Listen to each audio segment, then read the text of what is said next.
I'm Kayleen Sanchez. And I'm Loud and Chewit. And we are Bedlam! Today... Oh, well, I cut her off. Welcome to another Lute Tunes Tuesday! I always forget to say that. I'm sorry. I will not interrupt you next time. I'm just so excited because today we're going to talk about... Gradatio. Well, rhetoric. And then we'll talk about Gradatio. Yes. Yeah, I know. I get really excited about Gradatio as well. But I should mention that Gradatio is... Let's start that again. Shall we do that again? Voulez ouïr chanson composée et nouvelle des garçons des faubourgs qui aiment bien à boire. Drelin, drelin, dan, dan, dan, drelin, drelin, dan, dan, dan. Welcome to another Lute Tunes Tuesday. And today we're talking about something super exciting. We're going to talk about rhetoric. Yeah. What is rhetoric? It is kind of gotten a bad rap these days because we tend to use the word rhetoric when we're talking about politicians manipulating us. But what we're going to talk about is the old rhetoric. And rhetoric was essentially a sort of school of interpretation. So rhetoric was used in writing, it was used in speech, it was used in music, and basically what it did was it looked at common figures and came up with common ways of interpreting those figures. And there are a whole bunch of them, many different interpretations.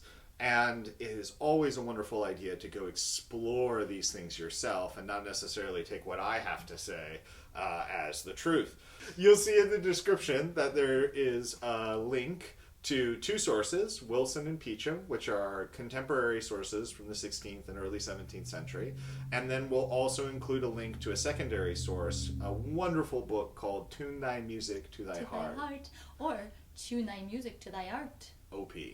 And that is a great book by Robert Toft. So you'll have that link as well so you can go purchase that book and support people who research rhetoric and original pronunciation and all of this wonderful stuff. We are going to talk about a specific rhetorical term today. We're going to talk about gradatio. And in my mind, gradatio is Gradatio. Super simple. The idea with gradatio is when things go up, they get louder.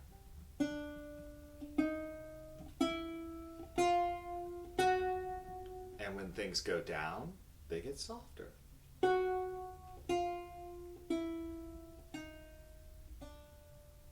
Now, the other part of gradatio is if you have a figure that is repeating at stepwise levels.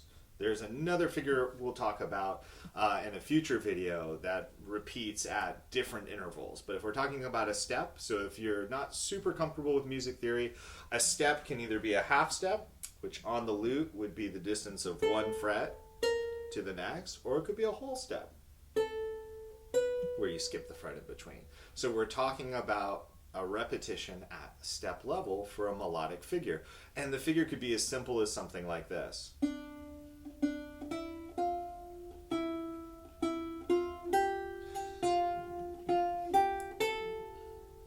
The idea is beautiful. Oh, thank you. It's such complicated music.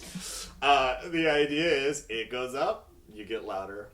It goes down, you get softer. Now, it's important with rhetoric to understand that I like to think of it as a 9/10 rule, which just means that this is the way it would be done 9 out of 10 times. There may be reasons to go against it. You may do something like this.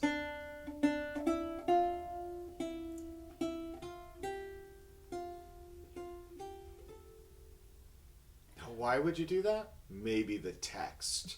And that's a big thing. If Kayleen is singing something like, I'm going up to heaven, perhaps I don't want to be like blaring underneath her, and maybe she doesn't want to be screeching out. So do keep in mind that there'll be exceptions. Be careful not to mix this up with the echo effect. Well, that's polylogia. That'll be in a future video. Yeah, because sometimes I think when we see things repeated, we automatically always want to get louder, and it's just not necessarily the case.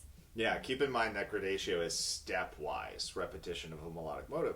And if you're a really, really good musician and you were listening very carefully, you might have noticed that those little melodic fragments weren't always the same intervals, but the general shape was the same.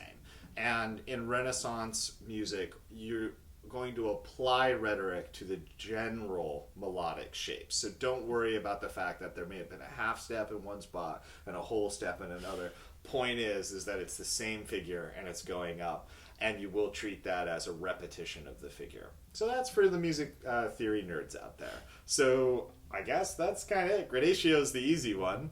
We'll be posting some future videos on things like synonymia and polylogia and whole bunches of others. And so you'll be able to talk about your music with this great rhetorical terminology. Maybe you'll start reviewing music using these terms. That would be pretty cool. I don't think I've ever had a critic That would be use a very rhetorical cool. terminology. It's usually like, they're in tune, they're in time. So check out the links we have below. Check out some of our previous videos where we're using rhetoric and OP at the same time, which I think is just the ultimate combination of powers. So if you enjoyed this video, Like and subscribe. and we'll see you next Tuesday. Bye.